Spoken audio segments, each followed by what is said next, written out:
Hey, good evening, guys. I hope every one of you is well. Uh, I've had a lot of things on my mind, and I wanted to share them with you. If you have something to write with, I want you to write the word influence. Influence. Influence. And I want to see if we can see the difference between what we consider worldly influence or survival influence, human influence, and divine influence. And I think all of us have dealt with it at one point. How you doing, everyone? I think all of us have dealt with something like this at some juncture in our lives. You wonder sometimes sometimes people can make decisions concerning you without feeling that there is a consequence to it, that they can just make this decision concerning you without feeling that there is some sort of repercussion or consequence, and it'll make you wonder, is something written on my face? Is something what are people not seeing when they see me? I'm gonna show you what I'm talking about. It's like if you're at a job in corporate America, all of the decisions you make in the world are directly connected to something that helps you to survive. If you have electricity and there is an issue between your bills and the electricity, you will get on the phone and you will call the electric company and you will speak to someone and tell them this is what's going on. And you will set up arrangements because that electricity is connected to how you survive. So you have to speak to someone and you have to share because the way you survive is based on the electricity, so you can talk and you can set up arrangements.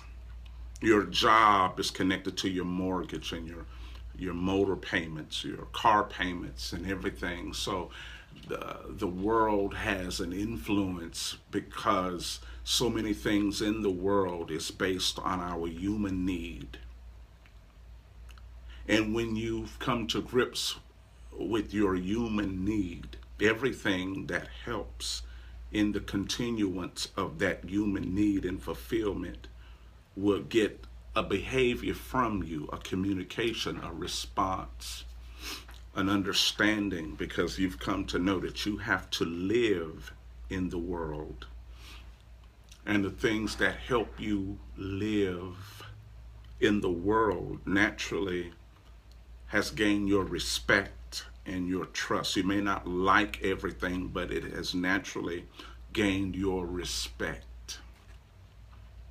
And then when we look at the realm of the spirit, the same order of trust and commitment and communication that we have in the world, you don't always find it in the realm of the spirit. It's as though in the realm of the spirit we can make decisions.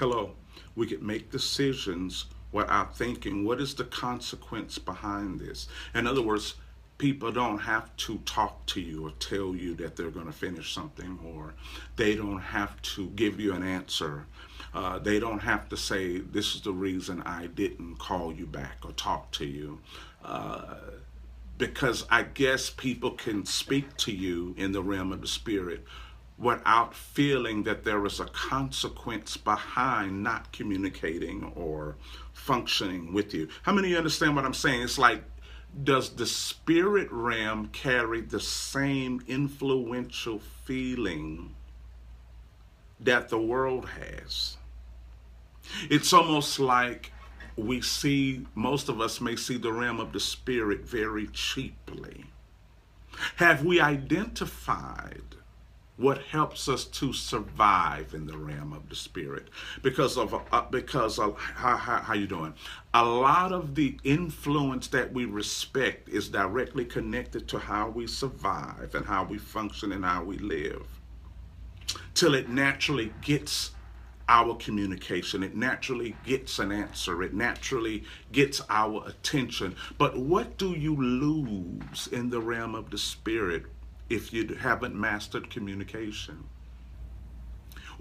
How does our credit hurt behind discrepancies in the spirit? Now, we know our credit score and FICO score were hurt behind discrepancies in the natural. What does our credit score, our ability to get a car or a home or develop anything, does it hurt when we live that way in the spirit?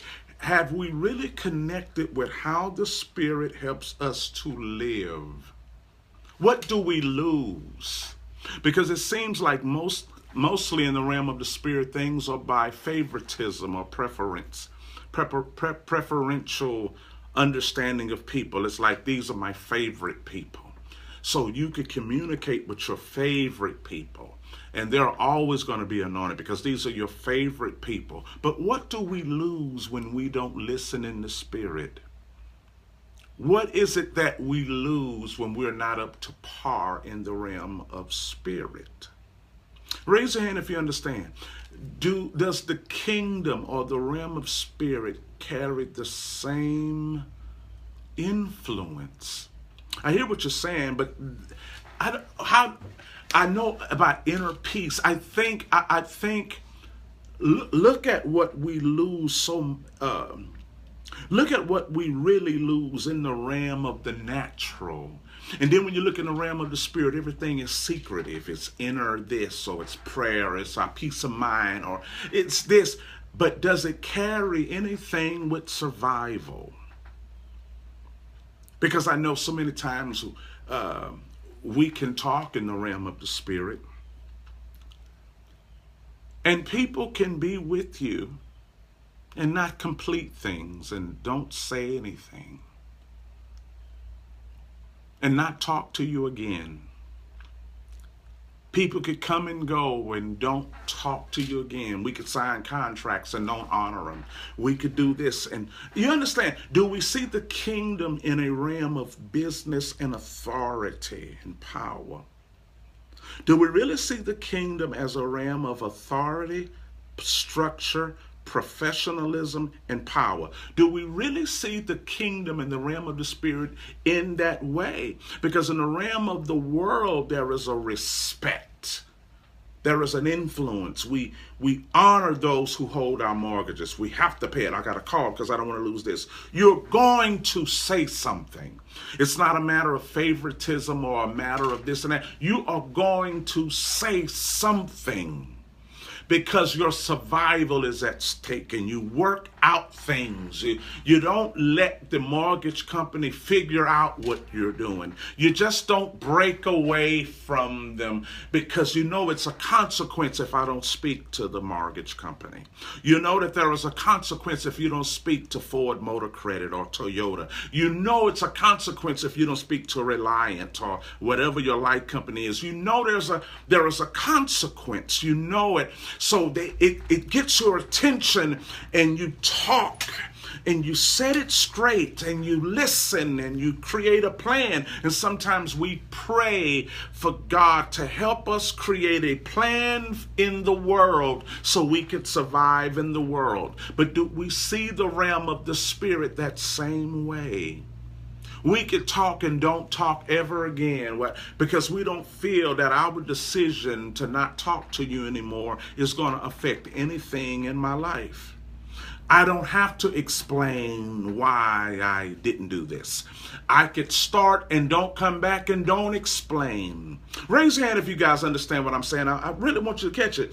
I could be a part of you and leave without feeling that there is no need to explain, because I feel that there is a certain freedom in the realm of the spirit that doesn't warrant the same type of respect and submission and understanding. Is there some sort of spiritual loophole in the realm of the spirit that allows us to make idiotic decisions without feeling that there is some sort of consequence? Where is the professionalism in the realm of the spirit? Where is it? It's like, what is this? Do we lack influence? Can you make a decision concerning me without feeling that there is a consequence? I don't have to talk to you. I don't have to let you know why I did this. I quit because I quit. I don't have to tell you why. Do we really carry influence in the realm of the spirit? And what sort of influence is it? Is it a living influence? Is it a survival influence? What sort of spiritual influence do we have? And I'm going to explain something. If we really respect the world's influence that way, we won't see many miraculous things, because there is a lack of respect in the realm of the spirit, not just in the realm of the Lord's house or going to church, but in how we see one another and how we see people. I could just make a decision concerning you and it don't matter. I don't have to explain. I don't have to say nothing, because we don't feel the consequence. And when you don't feel a level of consequence and authority in the realm of the spirit, the miraculous is not inclined to work for us. You feel me? In the realm of education, we will speak. We'll say, hey, I got to get my school payments in. I got to get my tuition. There is a respect of business when it comes to the world. There is a respect to business and authority when it comes to the world. A respect that we don't give in the realm of the spirit, because maybe the realm of the spirit is some cheap, freelanced, free thinking, whatever I feel type of thing. But the earth will punish when you mess up their business. If you mess up your house payments, it's a thing called foreclosure. So you want to keep living and you still want your home, so you will respect the mortgage company. You will work out a deal. They have influence enough to get you to talk and explain where you are. Raise your hand if you know what I'm talking about. If you want to protect your car, you know how to call Ford Motor Credit and tell them, hey, I'll get your payment here. Can you put it in the back? Can I send this? It causes you to submit to their laws of policy and the rules of policy, because there is an influence. Why is there an influence? Because there is a consequence that you don't want to feel. But in the realm of the spirit, it seems like it's so far off. And it's just hell one day. And all we have to do is say, Lord, forgive me, and it's over. I don't really have to reconcile or talk or explain myself. I don't really have to let myself known. I don't really have to clear the air. I don't have to clear the air as though I'm talking in a business meeting. I could just say, private, Lord, forgive me, in my bathroom, and that's it. And I don't have to call you and explain anything. It's like there are so many secret levers in the realm of the spirit that allows us not to really feel the influence of what this is really about. Raise your hand if you guys know what I'm talking about. I could just say a quick, Lord, forgive me, you know my heart, and don't explain myself, because I don't feel a repercussion or a level of excellence or professionalism or survival in the realm of the spirit as I feel in the realm of the natural. I can remain ignorant in the realm of the spirit and still go to bed, but I will read the fine print in the realm of the world, because if I don't read the fine print, I might lose my car, I might lose my job, I might lose my house. So the world, it can provoke an intelligence from you that the realm of the spirit cannot provoke from you, because we feel we're losing nothing. And whenever you feel there is nothing to lose, you have no power to gain. because I feel there's nothing to lose if I stay ignorant here. My credit is not affected if I don't understand my purpose, but my credit is affected if I don't pay this bill on time. So I'm going to pay my bill on time. I'm going to get my money. I'm going to pay my bills because God is blessing us to keep my credit, because with my credit, I can get a house, I can get a car, I can get a computer. But I don't have to keep my credit in the realm of the spirit. So in the realm of the spirit, what is your life connected to survive that is causing a respect to